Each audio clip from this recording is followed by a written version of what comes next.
So let me introduce you to our guest. Simon Winchester is British-born and educated. He studied geology at Oxford University. He worked for a time as a geologist, but then quite suddenly, it seems, turned to journalism, and since then has made a living from writing and from broadcasting. He's worked and travelled in many parts of the world, has written books, too many to mention, but perhaps I can refer you to just a few titles. The Surgeon of Crowthorne, published in the United States as The Professor and the Madman. Yes.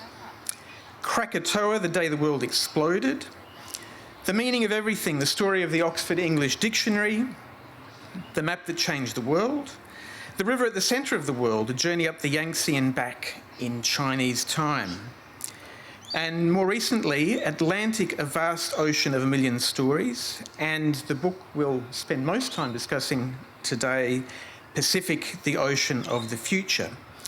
I thought it might be useful just to give you a sense of the range of his expertise, to point out that if you look in a library catalogue using the Dewey Decimal System, he's published books which appear in the 325s, the 423s, the 515s, the 720s, the 915s, the 949s and the 973s.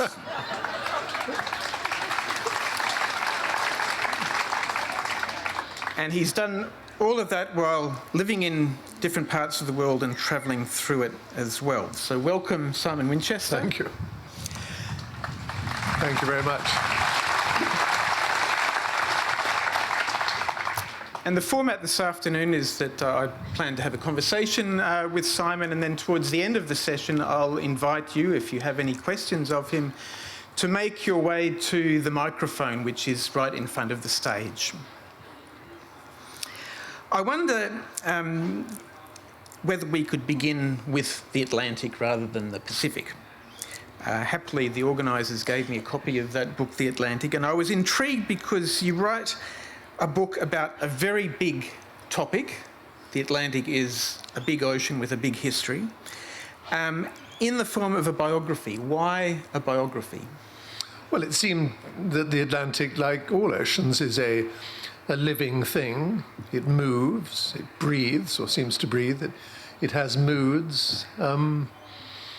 And it seemed reasonable. We know when it was born. We don't know when it'll die. We know when it's ailing, as it is now.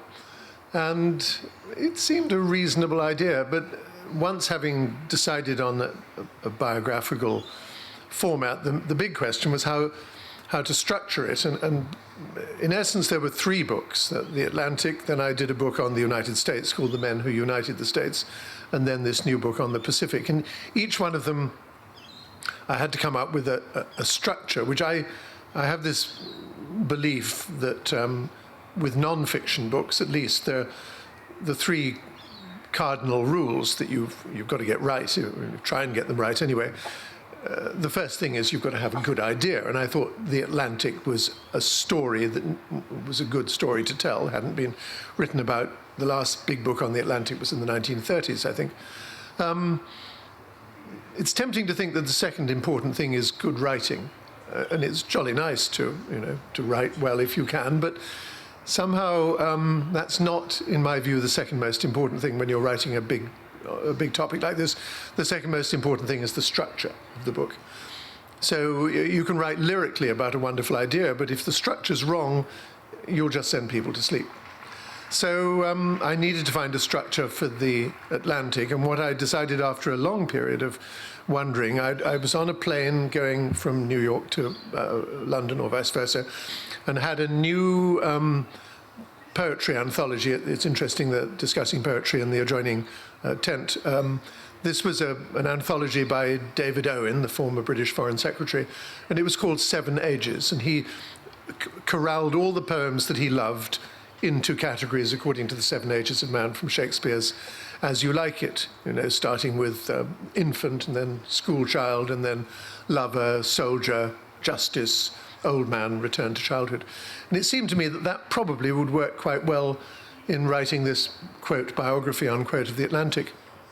You look at it in its very early infancy, and then in its educational format when we started mapping it and so on and so forth, and then soldier, you've got all the businesses about slavery and warfare, and anyway, it seemed to hang together quite nicely. And then I came to tackle the men who united the states, and I took a similarly somewhat eccentric view that you could look at it through the prism of the 5 classical Chinese elements: wood, earth, water, fire, and metal. So wood, the early explorers and their wooden canoes, wooden fires, palisades, hiking through forests, and that seemed to work as well. And when I say work, I mean that the critics didn't come down on me like a ton of bricks. So then I had to consider the Pacific, which is much bigger than both the United States and the Atlantic Ocean. Indeed, you could put all the continents in the world handily into the Pacific Ocean and have room to spare. It is so gigantic.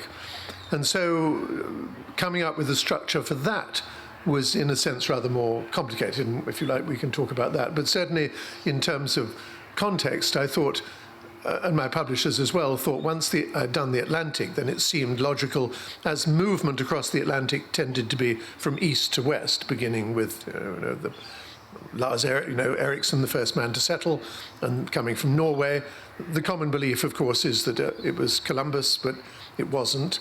491 years before Columbus, there was a Norwegian expedition which landed in what is now Newfoundland, and the first European born in North America, a man with the wonderful name of Snorri Thorfinnsson. Didn't live there very long because the weather was so dreadful, but he completely overshadows, in my view, Columbus. And of course, saying that, I got banned from all sorts of Italian restaurants in New York. But nonetheless, after doing the Atlantic, then moved on to the United States. And then the publishers said, well, it seems logical to keep on moving west and then do a book about the Pacific. So here we are. Here we are. An ocean of which we have a very different kind of image. You mentioned the bad weather in the case of the Atlantic. When we think of the Atlantic, I think what comes to mind first is greyness, storms, a kind of industrial feel. Does that have a foundation in reality, or is that our imagination? No, I think it does. I mean, I guess my reality was coloured somewhat by Masefield, the poem, cargoes, quinquirium of Nineveh from distant Ophir. But that last stanza, dirty British coaster with a salt cake smokestack butting through the channel on the mad March days, I mean, that's it. It's coal, it's grey, it's storms, it's cold, it's industry. Whereas the Pacific, whether this is accurate or not, I mean, the Pacific seems more wrapped up in myth than the Atlantic does. The Atlantic is an industrial ocean, but the Caribbean Sea is something different. But the Pacific, the image of that, palm trees and white sands and blueness, I think is generally pretty true in the big sense, although in the detail, and that's, I hope, what comes out in the book, there's a lot that is very grey and very bleak. And I was at the Perth Festival a week or so ago, and they took me down to Fremantle, and it looks that the Indian Ocean is very different as well. I mean, its colour is very different. It's sort of a pewter colour, hot, a different kind of grey. But I'm not going to write a book, to my publisher's great relief, about the Indian Ocean.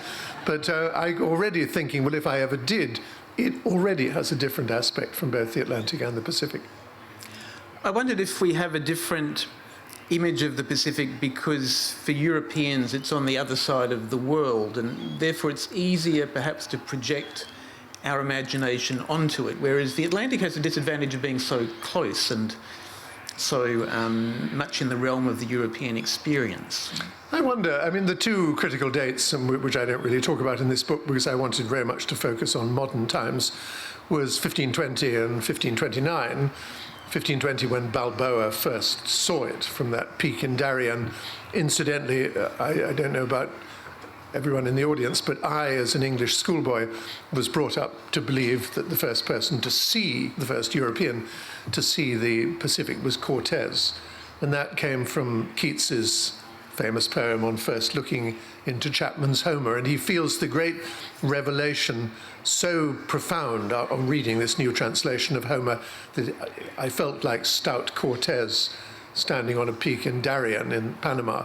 And he wrote that poem quite late at night, did Keats, and he came down at breakfast time and showed it to his professor in a coffee shop in London. And the professor said, well, it's a lovely poem, Keats, but it wasn't Cortes, that it was Balboa.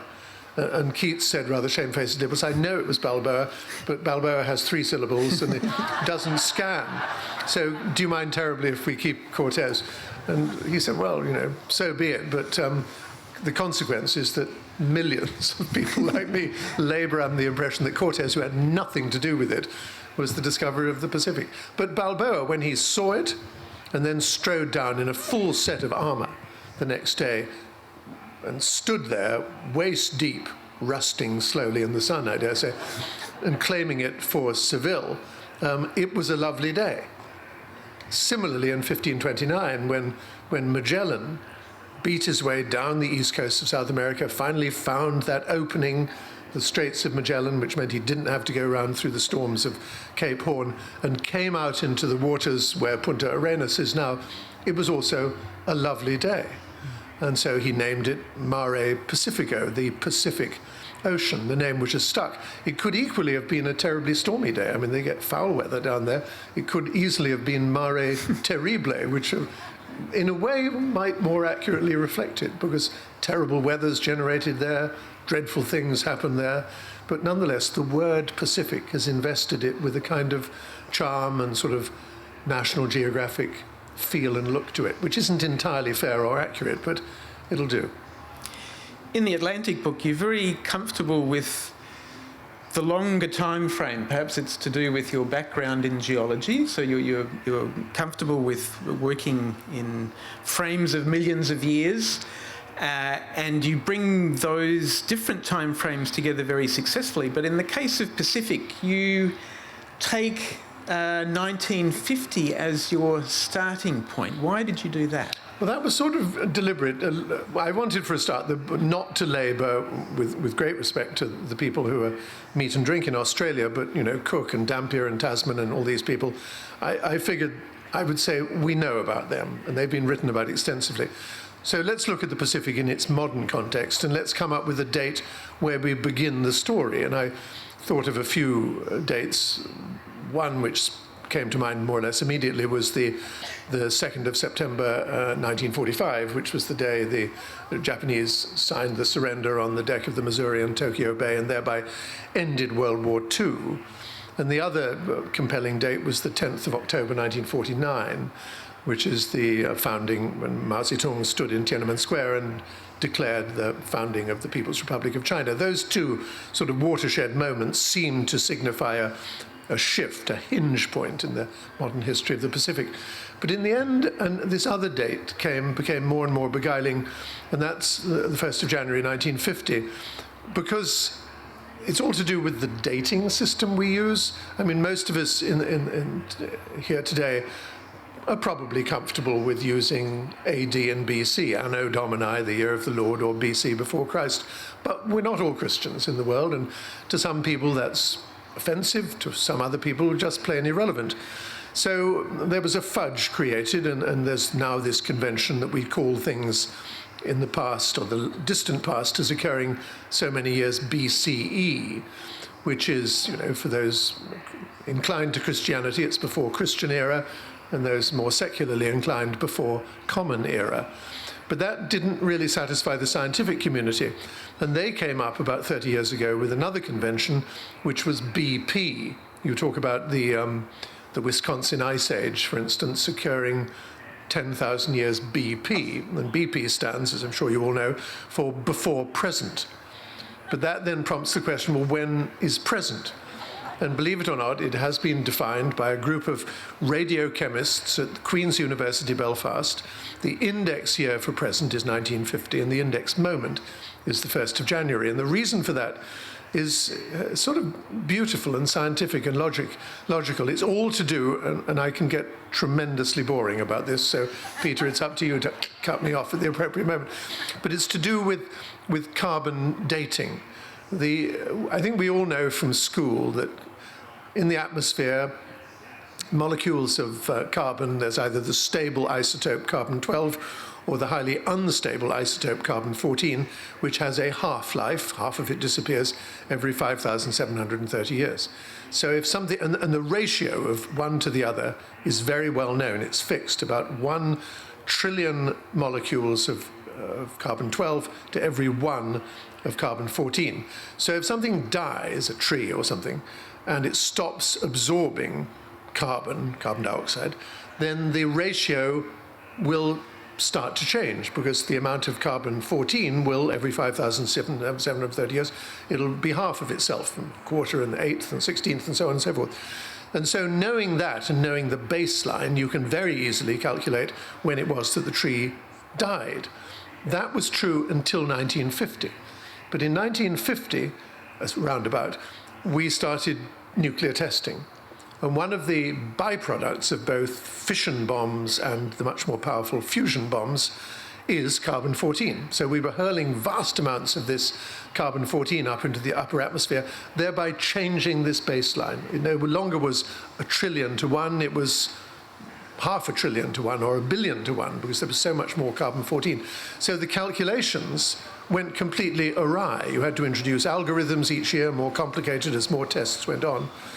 And so these radiochemists in Belfast said, well, looking at that, it's evident that before 1950, the world was pure.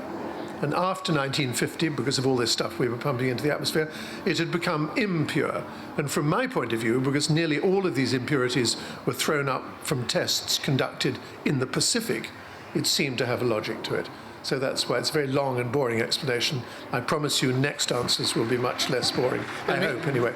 So we're living in the year 66 of the present. Exactly. Yeah, BP or AP 66. Right. After the present, right. Okay. I checked through your titles, and I noticed there are a couple of early ones which have Pacific in them. There's one called Pacific Rising. Yeah.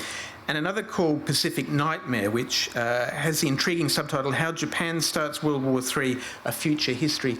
These were books that you wrote when you were living in Hong Kong, I think. Did you have a different kind of perspective on the Pacific at that time and living in that place?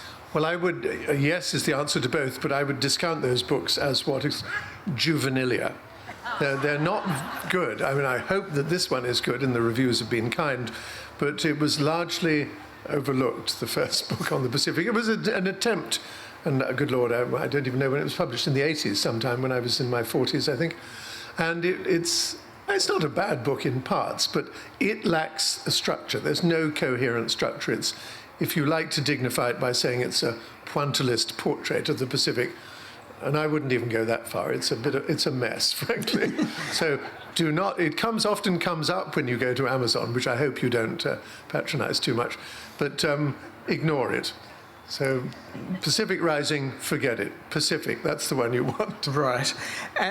I'm intrigued too, by apropos titles. The version that I have is subtitled The Ocean of the Future. In the American edition, it's Silicon Chips and Surfboards, Coral Reefs and Atom Bombs, Brutal Dictators, Fading Empires and the Coming Collision of the World's Superpowers. Do Americans like alarming titles? My editor, and indeed HarperCollins, bless them, my publishers, I love them dearly, but HarperCollins New York attaches subtitles to my books which are almost as long as the books themselves. They just go on and on and on. It's an embarrassment, but it's done for a very specific reason. It's all to do with Google searches. So if you type up surfboards, you'll get the history of surfing, or you'll get Surfers Monthly or something, but you'll also get fairly high up Winchester's new book. So it's a cunning ploy, but it makes me squirm with embarrassment. Right.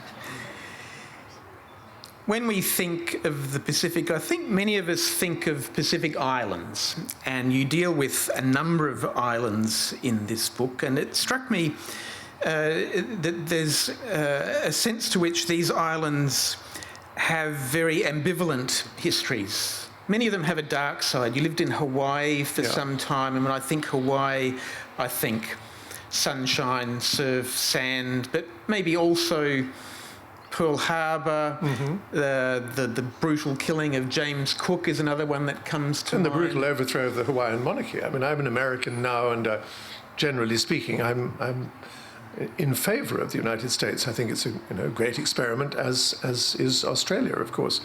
But what they did to Hawaii in the latter part of the 19th and early part of the 20th centuries was brutal. I mean, there was a perfectly contented monarchy there, and a cabal of right-wing businessmen, not unlike one of the people who is running for president this year, running Dole Pineapple, saw to it that the perfectly sweet and lovely Hawaiian queen was deposed and imprisoned in her own palace in Honolulu. The country was initially created a republic against the wishes of most Hawaiians, and then, of course, became a statehood. I'm one of those people that would love to see Hawaii declare her independence all over again. And if you go to an island like Molokai, a huge majority of people there would like to be independent of the United States. But you mentioned Pearl Harbor. I mean, one of the most important bases of the 840 bases that America maintains around the world. And it's sort of the last line of defense. And of course, I dare say we'll talk about China later on. And that's, they're very nervous as the Chinese start to put Hawaii in her bases, because it's not just the naval base at Pearl Harbor. There's huge army bases and the headquarters of Pacific Command. Pacific Command is run by an admiral, ironically, half Japanese now, a chap called Harry Harris. He's the most powerful commander in the world, and he sits in his office there in just above Pearl Harbor, commanding 320,000 American service people and innumerable civilians in bases that run from Karachi to San Diego. I mean, in other words, half the Indian Ocean and the Pacific. So the responsibilities, as the Americans see them, in the Pacific are gigantic. And it's done from Pearl Harbor. So Pearl Harbor's history, as far as the Americans are concerned, can go hang. We need it. We're keeping hold of it. A place of perhaps more modest strategic significance, and I'm intrigued that you've been there at all, is Pitcairn Island. Are you the only person in the world who's been to both Pitcairn and North Korea? Well, it's interesting. I wonder. I can probably say that no Pitcairner has been to North Korea, and probably no North Korean has been to Pitcairn. Well, it's an interesting story, and I mentioned it a couple of days ago, and I hope you'll forgive me if I mention it again, because I'm intrigued by what happened there recently. Pitcairn is a British colonial possession. We have 15 left in the world, 5 in the Caribbean, 3 in the Atlantic, the Falkland Islands, of course, being most famous, 1 in the Indian Ocean, Diego Garcia, which is this huge American military base. And now it used to be 2 in the Pacific, Hong Kong, of course. That went back to the Chinese in 1997, leaving little Pitcairn, which has just got 46 people living there, most of them called either Christian or Adams, direct descendants of the mutineers of the Bounty in 1789. But they came horribly unstuck a few years ago, because they had, if you remember the incidents surrounding the mutiny on the Bounty, after sending Captain Bligh off to navigate his way to Batavia and taking control of the ship, Christian and his chums first went up to Tahiti to get wives, I mean, their phrase, not mine, but they then brought these wives back to Pitcairn, burned the boat to the waterline, and began this new island, I mean, this community. And it more or less ran itself without any particular supervision. The British administered it from Auckland, or from Wellington, 4,000 miles away to the west, and the governor would visit there every 2 or 3 years, just an excuse to wear his swan's down helmet and his sword and things like that, and say, I'm master of all I see. And then it was left to sort of moulder in the sun. And most people left, except for this. It was between about 60 and 40 people that lived there. And there's no harbour, and so the only way they can get supplies is ham radio calls a man in Houston, in Texas, who keeps their shopping list. You know, we want 20 barrels of beer, and we want 2 tons of loo paper, and fig Newtons, or whatever they like to eat there. And he would make this list, and every time a ship is passing from Los Angeles to, let's say, Auckland, agrees to stop off at Pitcairn for 2 or 3 hours, the able-bodied men on Pitcairn row their longboats out to the ship, which stops, and they unload their stuff. And there's a very hard wood called Miro wood there. They carve trinkets, and there are postage stamps, and so there's a bit of barter going on. But that's how the island runs itself. But it came to a shuddering halt about now 10 years ago, when Sussex police in the south of England found they had a bit of spare money and decided to send a young woman police constable to Pitcairn, who had never had a police officer, to see what policing a remote colony in the Pacific was like. And she went there and was appalled, horrified, as anyone would be, to find that it was traditional or customed or accepted for the Pitcairn men to sleep with and marry and have children by girls of 10 and 12 years old. And she was appalled by this, and they said, no, this is the Tahitian way, we've been doing it for years. And she said, well, Tahitian it may be, I don't think it actually is, but it's not the British way, and you're a colony, and when I go back to England, I'm afraid I'm going to have to make mention of this, which she did, and of course London was immediately horrified, and sent out prosecutors and lawyers, and then in due course judges and defence lawyers, and the whole panoply of English justice. 200 people arrived on a colony which had 40 people and proceeded to try these men, and there were video links and satellite terminals and stuff, that the Pitcairners could never imagine in their wildest dreams. And 6 men, it might have been 8, but 6 or 8, were found guilty, convicted and sentenced to fairly lengthy jail terms. Then it was realised that if they were to serve their jail terms in the nearest prison, which was in New Zealand, then there would be no one to man the longboats to go out to the cargo ships, and so the colony would die. And the people would move to where the other Pitcairners live, which is Norfolk Island, which is between Australia and between Queensland and New Zealand, and Pitcairn would be essentially evacuated. And everyone thought that was not a very good idea. So they came up with this brilliant idea, which was to build a prison on Pitcairn. And lo and behold, they discovered that IKEA actually makes a prison in a box. You can buy an instant prison. Mail order, you won't see it if you go to your IKEA here. But sure enough, so they ordered it. It came on a cargo boat. The longboat men rowed it climbed up what's called the Hill of Difficulty, assembled their prison, locked themselves in, and served out their sentences. And every time a cargo ship came by, they, with permission by radio of the governor in New Zealand, unlocked themselves, rowed the longboats, got the cargo, and then went back in, and they served their sentences like that. And it all ended about 3 years ago when the final chap was let go. And then they decided that because the prison was the only building on Pitcairn with indoor plumbing, it would be turned into the island's only hotel. So if you stay there, you'll stay in an IKEA prison. And there is, incidentally, just before anything is said, now there is no woman of childbearing age left on Pitcairn. So the men can remain there and they won't get into any trouble. Another island that you write about in this book is Bikini, Bikini Atoll at least. There's a nice line in the book from the creator of the bikini swimsuit, which says, like the bomb, the bikini is small and devastating. There is a very devastating history to this tiny atoll. Why did the Americans use it in the way that they did? Well, it all started in January 1950, when President Truman made his State of the Union message and told the American people that the United States, having developed fission weapons, was now going to develop a totally new type of weapon. They called it the super. And if it was going to work, it would be of unparalleled power, limitless power, in fact, and it would be based on not the fission of uranium, but the fusion of hydrogen, just like in the sun. So they experimented in Chicago and Los Alamos and decided that, yes, they could make these things work. But because they were so powerful, they needed to test them in somewhere very, very distant from humankind.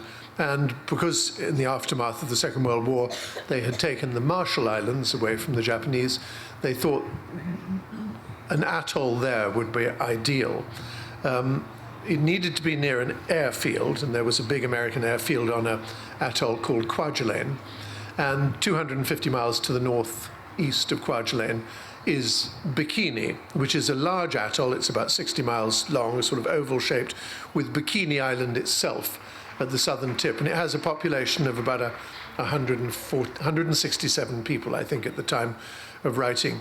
The Americans, they wanted to test these bombs at sea because their belief was that an army can always take shelter from a bomb by going into bunkers and things. An air force can take shelter from a bomb by deploying its planes up in the air. But a ship, an aircraft carrier, let's say, lumbers across the ocean very slowly, it would be an ideal target.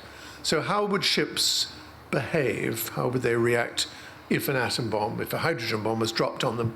So we need an atoll to moor these ships in the lagoon. And when they actually tested them, they moored about 40 or 50, including many Japanese and German ships that were prizes of war from the Second World War. So the way they persuaded the Bikinians to leave their island, I think, remains one of the most cynical displays of American power in the region.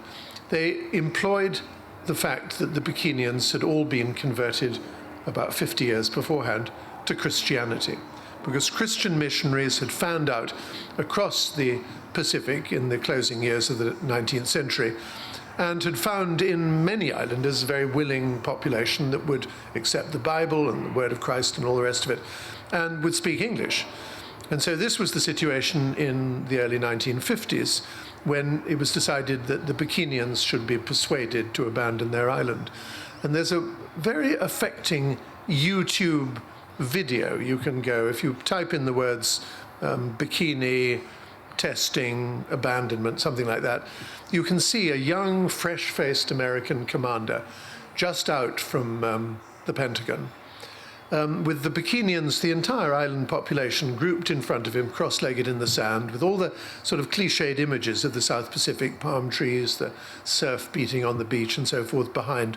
And he's explaining to them in slow English, which they can understand, they clearly do understand, the importance of one verse in the Bible, which is, I believe, Exodus 13, verse 21. The Lord sent a sign of a column, a pillar of fire and a pillar of smoke, behind which the Israelites would be led out of slavery in Egypt.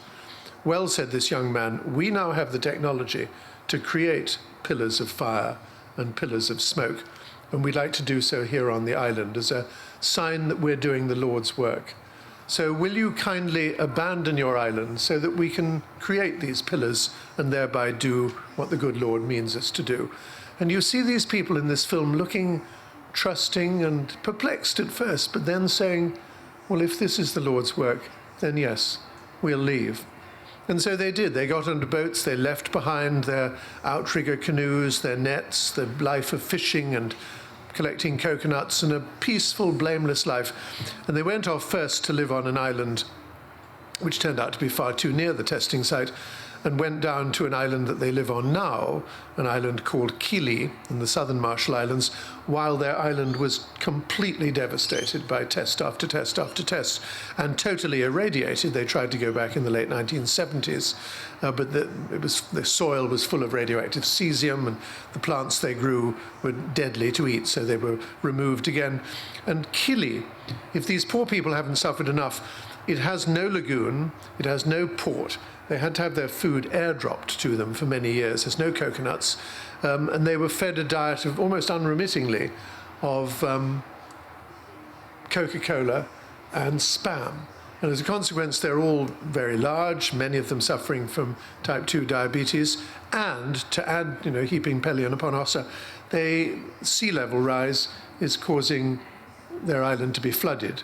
And they're now having to leave and go somewhere else. So they've not had a happy... So while we may associate the bikini with an attractive garment and happiness and a carefree life, for the Bikinians themselves, they've had an absolutely dreadful life, largely at the hands of pretty unscrupulous, thoughtless and cruel American politicians. Australia, as an island, or at least an island continent, is part of the Pacific periphery. But it's never match that image of the paradise. Why is that? I'm not sure about that. To me, it seems a total paradise. I mean, I've been here now for the better part of 3 weeks, and to me it is paradise. My wife was feeding the chickens today in a snowstorm in Massachusetts, so this seems terribly, terribly nice. But I think the dilemma I faced in writing about Australia, and I should say, parenthetically, that my editor in New York was actually quite perplexed that I was including so much about Australia in the book. There's a chapter devoted to Australia, and then I begin another chapter which is about the weather, talking about Cyclone Tracy, which destroyed Darwin in 1974. And then again, the first instance of coral bleaching in the Barrier Reef begins the environmental chapter in the 1980s. So he was saying, what's with all this Australia stuff? And I said, but Australia, hugely important component of the Pacific region. And that seems to me the dilemma that I try and write about, whether Australia is a part of the Pacific region or whether it's still subject to the bit of leash pulling by London. And of course, I begin the chapter with the dismissal when London did theoretically pull the leash on Gough Whitlam, and then take it from there. But I think this is something that mercifully everyone's been nice and polite to me about since I've been here. But it is a question that I think Australia's got to answer itself. But walking down the street today, it seems so much more polyglot than I remember it. More so, this city uniquely. I mean, I must have heard about 20 languages walking down Rundle Street today. And most of them were Pacific languages, Cantonese and Japanese and Samoan and Filipino, Tagalog and so forth. So maybe it is becoming fully Pacific, but so long as people like Pauline Hanson are there under the rug, there is an undertow. Well, we love the Pacific so much that we came up with the Pacific Solution. Does that say something about our relationship to the Pacific? Well, we're talking about immigration now. That seems a very sorry situation, I must say. Not that we in America, and I'm English, but I have both citizenships now since 2012, not that we can be very proud of what we're doing. I mean, Trump wanting to build a wall and getting the Mexicans to pay for it, good luck with that. We can't throw stones, really, but it does seem that what's going on, this corralling these people on Manus and whatever the big phosphate at Nauru and Christmas Island, and then not really allowing many of them to come to Australia, but shipping them back to Indonesia or the Philippines, seems pretty monstrous to me, and they seem horrible places. And I mean, there's so much room here. So to me, it seems unkind and wrong, but I don't want to interfere too much. You talk quite a bit about, you mentioned before, Cyclone Tracy, which occurred during the Whitlam government period, the dismissal of Whitlam. I don't think you ever met Gough Whitlam, but you did once meet an emissary of the Whitlam government, a cultural attaché by the name of Les Patterson. It's funny that, yes. I try and play that for straight in the book, because it's initially, I mean, most of the readers I have to read are Americans, and so I describe in great detail this man who I first met in Hong Kong at a performance at the Mandarin Hotel, although I don't let the readers know it's a performance. And what an impressive man he is, with these extraordinary habits, nasal excavation, and so much food on his tie, and his persistent digestive problems, and his love affair with maps of Tasmania and so forth. It's an extraordinary character, and only in the end do I say he's a fiction. Because I came to know Barry Humphries quite well because he was a friend of a friend in Hong Kong. And that, regrettably, is, for many people outside Australia, an image which persists. And of course, then Pauline Hanson comes on the scene, and her various acolytes, many of whom seem to have attitudes which are somewhat rather less jovial than Les Patterson, but deep down somewhat similar.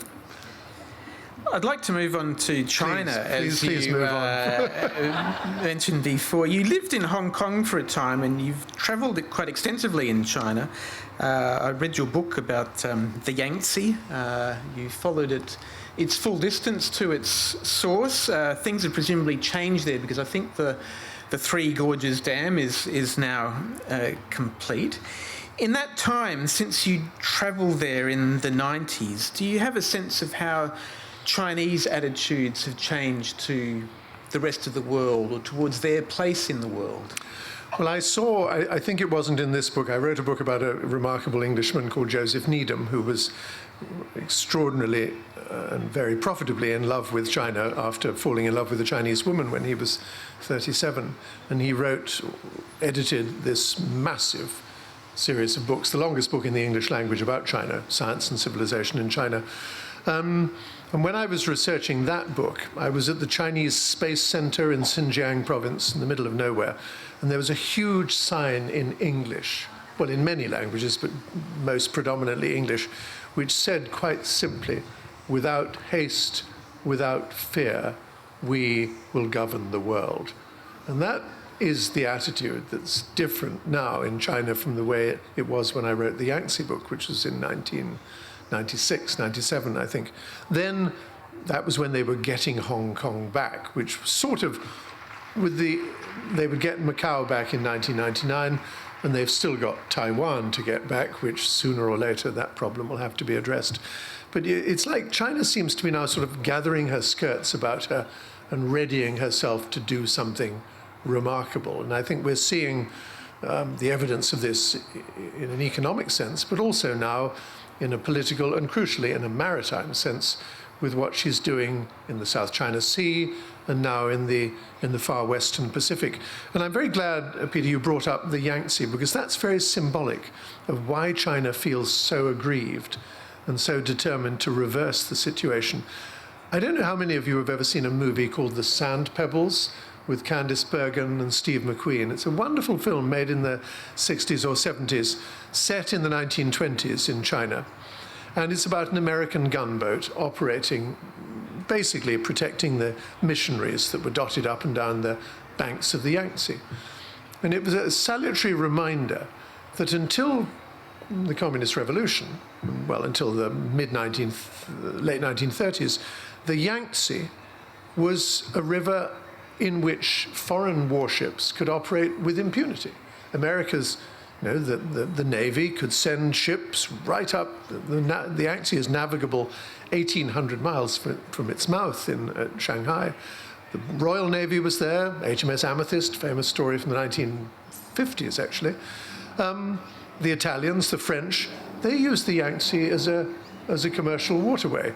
We had outposts with rights of what we call extraterritoriality dotted all over China. If a sailor killed someone in a bar fight in, let's say, Nanjing, he wouldn't be tried by a Chinese court, he'd be tried by a US Navy or Royal Navy court. I mean, what impudence. Can you imagine the Chinese Navy operating in the Mississippi and sending its ships to Hannibal or St. Louis or Des Moines and beating up an American in a pub and then expecting not to feel the full force of American law? The Chinese, ever since the Opium Wars in the 1840s, have felt, in my view, justly aggrieved. And now they're saying, we're powerful now, we're getting our own back, at least we're restoring equilibrium.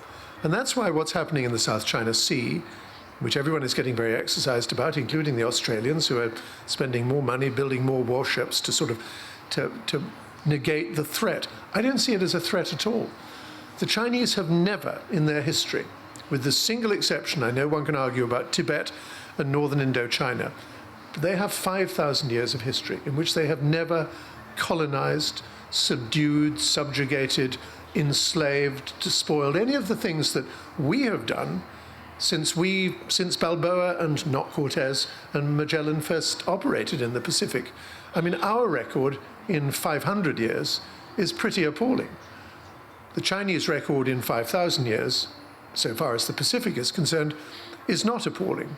So all they're saying, in my view anyway, and I'm happy to argue this case, is that we want maritime equivalence. We want to say, yes, you Americans have ruled the Pacific Ocean as your private lake since the end of World War II. Well, we're big, we're powerful, there's room enough for us all. If our aircraft carriers, we've got one now, but we're building 4 more, are going to operate up to Hawaii or New Zealand or make port visits to Sydney or Brisbane, so be it. And I think that's entirely reasonable, and I don't think it should be regarded as a threat. So they do have quite an expansive view of the Pacific. It extends beyond the South China Sea. You talk in the book about the chains of islands that extend as far as Hawaii. Yeah, there are these three, leaving aside the business that we're all relatively familiar with now in the South China Sea, this admiral called Liu Huaqing, who died just a few years ago, looked at a map and created in his mind three chains of islands extending out into the Pacific from the coast of China. The first island chain extending Japan down through Okinawa to Cape York, effectively, in northern Australia. And then the second island chain running from the Aleutians or the Komondorski Islands down to New Zealand. And then the third island chain running from the interior islands of Alaska down through Hawaii, down to the Antarctic. And the philosophy that Liu Huaqing drew up was that by 2049, which is a crucial year in the Chinese calendar because it's the 100th anniversary of the founding of the People's Republic. 1 BP. Indeed, yes. The Chinese Navy can operate by 2020 up to the first island chain, which they'll do, up to the second island chain with impunity by 2035, and by 2049 they'll be operating in a truly blue water sense in all the waters up to Hawaii. The Americans are deeply, well, more than perplexed. They're angry. They're creating this sort of what they call the pivot. They're putting troops and Marines into Darwin. They're asking for permission to use the docking facilities outside Fremantle, Singapore, various other places to contain the Chinese threat. And I say it's not to be regarded so much as a threat. The threat is an economic one. But that's your problem, America. You've been able to sell Coca-Cola and Spam all over the world. If the Chinese want to do the same, fight it out fairly. But in military terms, they're not threatening anybody. There's a brilliant part of the book where you connect the big history picture, the geological time, with political time. And the saying goes, a week is a long time in politics. And that involves Mount Pinatubo, because what happens there opens a new era in American foreign policy in the Pacific. How does that seismic event influence politics? Well, it was rather extraordinary, and I had been a lot in the Philippines in the mid-1980s covering the fall of President Marcos, and then there was this volcano just to the north of Manila, which no one thought anything of. And then suddenly, in the late 1980s, it started to become active. And then Pinatubo exploded. I mean, it was a horrendous, the second biggest volcano in modern times, the biggest of all being one in the Aleutian Islands. Didn't get a great deal of coverage because it didn't kill a lot of people in the way that many volcanoes in recent times have. But what it did do was it covered two critically important American military bases, Subic Bay Naval Base and Clark Airfield, in dozens of feet of ash, and rendered them inoperable. And Dick Cheney, you'll all remember Dick Cheney, was Defense Secretary at the time, and in a move that many would regard as terribly short-sighted, decided not to clean them up, but to abandon them, to pull out the ships, send them to Okinawa, pull out the Air Force and send it to southern Japan. The Chinese, not unreasonably, said, oh, well, that leaves a vacuum in the South China Sea. We've always wanted to station some forces just to, once again, have maritime equivalents in the South China Sea. So they started this program of building lighthouses and radar stations and then runways and docks and resorts and hotels in places like Woody Island and Fiery Cross Reef and the Spratlys and the Paracels. And now the Americans, who sort of didn't really notice what was going on, because their attention was on Afghanistan and Iraq and that sort of thing. This, in their own backyard, an abandoned backyard because of the volcano, had allowed it to develop into what the Americans regard as a very, very serious problem, and which, as we said, the Australians do too. Interestingly, I don't want to be too diversionary, but this business of geological time reminded me, I was giving a talk to a group of what I might call ladies who lunch in Kansas City a few years ago. And I was talking about the volcanic activity in and around Yellowstone and how the seismologists had detected a huge body of magma which seemed to be rising and falling under the Yellowstone River, reminding everybody that sooner or later Yellowstone will erupt And when it does, it'll be a titanic, probably century-long series of eruptions that will essentially devastate all of the western United States. So cities like San Francisco and Seattle and Portland, and then over in Canada, Vancouver and Calgary will be covered in ash. It'll be unlivable. That'll be the end of that part of the world. And everyone got a bit, being Americans, they got a bit uneasy about this. But I said, well, don't worry, I said, because we're talking about geological time. It won't happen for many tens of thousands of years, by which time, of course, we'll all be extinct. And there was a sort of, good news, rather like this, tittering of sort of vague, nervous laughter, except for one lady in the front row who had clearly lunched very well indeed, stood up with her program and said, what? She said, what? Even Americans will be extinct?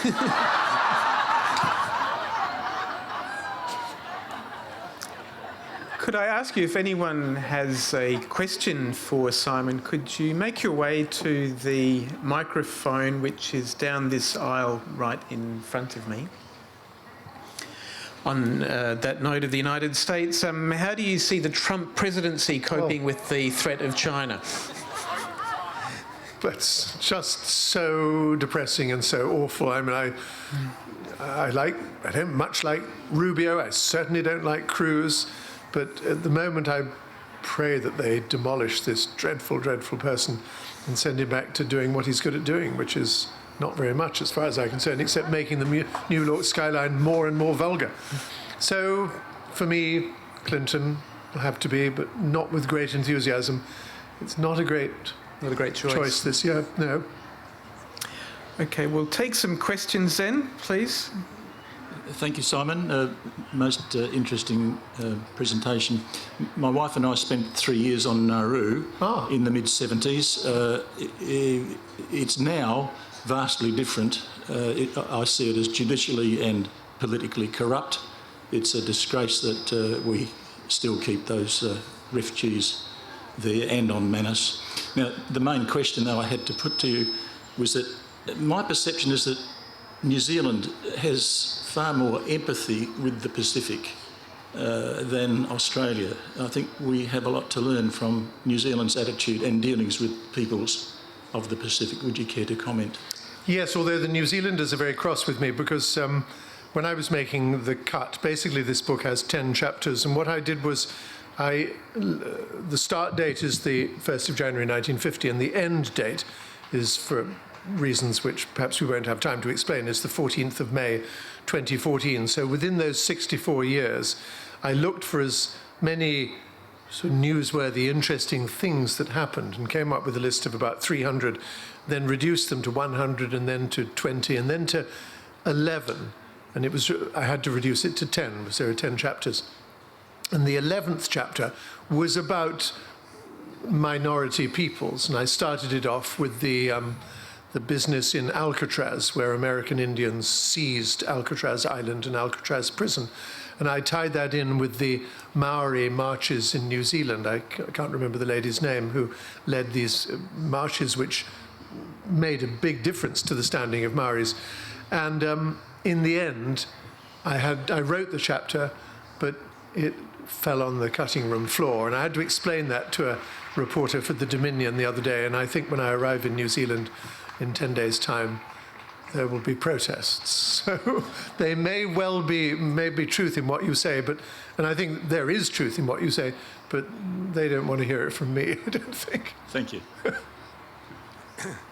Please. Simon, in the beginning of this session, you mentioned that there were 3 rules for a good non-fiction book, and your first one was have a good idea, and the second one was the structure of the book. But then you got diverted. What was the third one? I'm sorry, I keep getting asked this question, and I feel so embarrassed. The third thing is good writing. I didn't mean, in order, it's tempting to think that good writing should be second, but the introduction of structure pushes it down to number 3. And there are many other rules, and these are only my rules, for heaven's sake. I dare say I did actually teach at the University of Chicago and at San Diego State in the Bay Area of south of San Francisco. But I'm not much of a teacher, and I don't presume to know how to write nonfiction, what rules, but they make me comfortable anyway. But the good writing is what I attempt to do after I've come up with the idea and after I've achieved what I hope is a decent structure. Well, I think your record shows that your rules are pretty damn good. Well, that's sweet of you to say so. Thank you so much. Simon, my partner is a journalist and a newspaper editor, and he owns all your books, rereads them, Krakatawa, or as I would say, yeah, Krakatawa. I'm Indonesian. Right, right. Can you just tell me, how do you do your research? Every 5 minutes you would say, did you know this, did you know that? Well, I don't know. I quite honestly, it is such fun. I mean, at the moment I have an idea for a book and I've written the proposal, and I've got a big meeting in New York on the 18th to go over the finer points and hope I persuade them. But then, yes, it's nice to get the check, the advance, meaning I can live and eat for the next 2 or 3 years. But more than anything, it's the thought that I can now get to grips with the research. And an awful lot of writers, non-fiction writers, have researchers and have assistants and things. And I don't, because I wouldn't give up the enormous fun. I mean, this new book will involve a lot of travel to Germany, to Switzerland, to England, Japan. I don't want to give up that, and I don't want to give up going to the libraries and finding out things that I've never known before.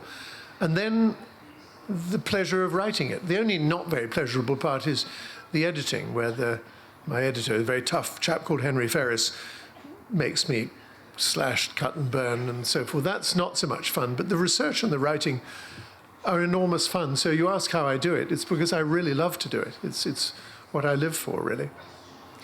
We've got about 3 minutes. Good. No worries, mate. How are you going, Simon? I love that. Bonza. Absolutely. Yes, mate, in your studies of the world and your studies of the Pacific, have you looked in depth at the relationship between Indonesia and Australia? Because I don't think there are neighbours on this world as close and yet so different. Well, that's a very good question. I think the short answer is that I haven't looked at it in detail. But on the other hand, I've spent a lot of time in Indonesia because I wrote this book called, as the lady before you said, Krakatoa, or Krakatau, as it's called in Bahasa Indonesia. So I couldn't possibly say I know Indonesia well, but I've travelled there a lot, researching a possible book on the 2 big volcanoes, Tambora and Toba, the biggest of all volcanoes, a long time ago though. And the relationship between Indonesia and Australia, well, in terms of politics, I haven't really covered it, no. It's a perplexing... for me, it seems that there are a lot of... You find a lot of Australians in Bali, you find them in the holiday resorts, but when I was doing research on Krakatoa, I didn't find many Australians off the beaten track. So it suggests to me that Australia isn't terribly sympathetically interested in Indonesia, other than the tourist resorts, which seems to me to be a missed opportunity if it's true. My question is, basically, as a tribute to all the women in the audience, I hope you get to read Daughters of the Pacific about an Australian and New Zealand and UK women who went round to 23 countries in the Pacific and campaigned for a nuclear-free Pacific, because women were the major victims, and they spent a lot of time at Bikini and those atolls where they're in Guam, where there's a lot of miscarriages as a result of nuclear fallout, and et cetera, et cetera. But my question is related to your statement that there's 850 US bases worldwide. Now, Pine Gap is 50 years old this year, and on September the 30th, the Independent and Peaceful Australia Network are having a national conference there, and hopefully some of them will be going over the wall on October the 1st.